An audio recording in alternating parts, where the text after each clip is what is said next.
হাসান, তুই কি বানিয়েছ? কিছুদিন আগে জেলা শিশু বিজ্ঞান প্রতিযোগিতার একটি বিজ্ঞাপন দেখেছিলাম, তো সেখানে জমা দেওয়ার জন্য এটি বানিয়েছি। ওয়াও, এটা তুমি নিজে বানিয়েছ? কিভাবে বানিয়েছ? এই কিছুদিন আগেই বানিয়েছি, কিন্তু কি? আব্বু আর আমি চা খাচ্ছিলাম একদিন সন্ধ্যায়, এমন সময় আব্বু বললেন, শোনো বাবা হাসান, সামনে কিন্তু তোমার পিএসসি পরীক্ষা, কেমন? তাহলে তোমার কোনোভাবে এখন আর সময় নষ্ট করা যাবে না। এখন থেকে মনোযোগ দিয়ে পড়ালেখা করতে হবে, কোনোভাবে আর অন্যভাবে সময় নষ্ট করো না, কেমন বাবা? নাস্তা শেষ করে পড়তে বসো, ঠিক আছে বাবা? আমি চা খাওয়া শেষ করে পড়তে বসলাম। আব্বু ভিতরের রুমে গেলেন, কিন্তু পড়ায় মন বসছে না। এখন আমার প্রজেক্ট নিয়ে কাজ করতে মন যাচ্ছে।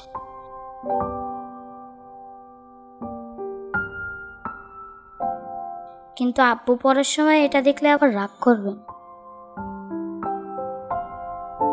এই বাবা, কি করছো?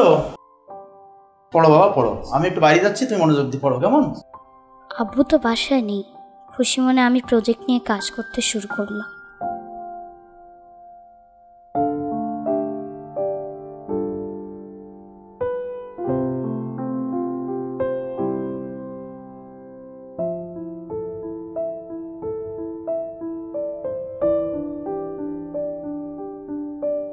এই রে হাসান, কি হলো? বই কই? তুই পড়ালেখা বাদ দিয়ে কি শুরু করছো বলো তো? কি শুরু করছো? তোমাকে মনোযোগ দিয়ে পড়ালেখা করার জন্য আমি বলে গেলাম, আর তুমি কি শুরু করছো এগুলো বলো? শোনো হাসান, আজকে থেকে পড়ালেখা বাদে সব কিছু বন্ধ তোমার, ঠিক আছে? সব কিছু বন্ধ। কিন্তু আমাকে তো প্রজেক্ট জমা দিতেই হবে, পুরস্কার পেতেই হবে।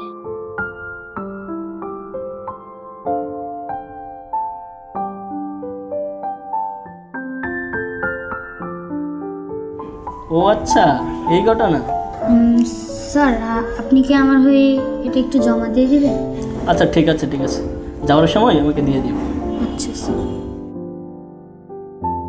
জাতীয় বিজ্ঞান সপ্তাহ উপলক্ষে শিশু একাডেমি কর্তৃক আয়োজিত জেলা শিশু বিজ্ঞান প্রতিযোগিতায় প্রথম স্থান অধিকার করেছে গভর্নমেন্ট ল্যাবরেটরি স্কুলের ৫ম শ্রেণীর হাসানুজ্জামান।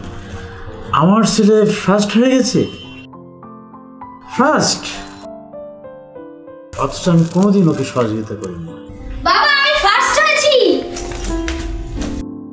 প্রতিটি শিশুই পৃথিবীর জন্য এক একটি লাইট হাউস তথা বাতিঘর।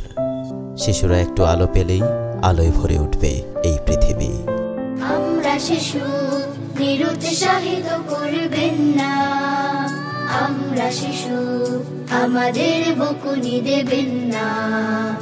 আমরা সঠিক শিখতে চাই, আমরা পুরস্কৃত হতে চাই।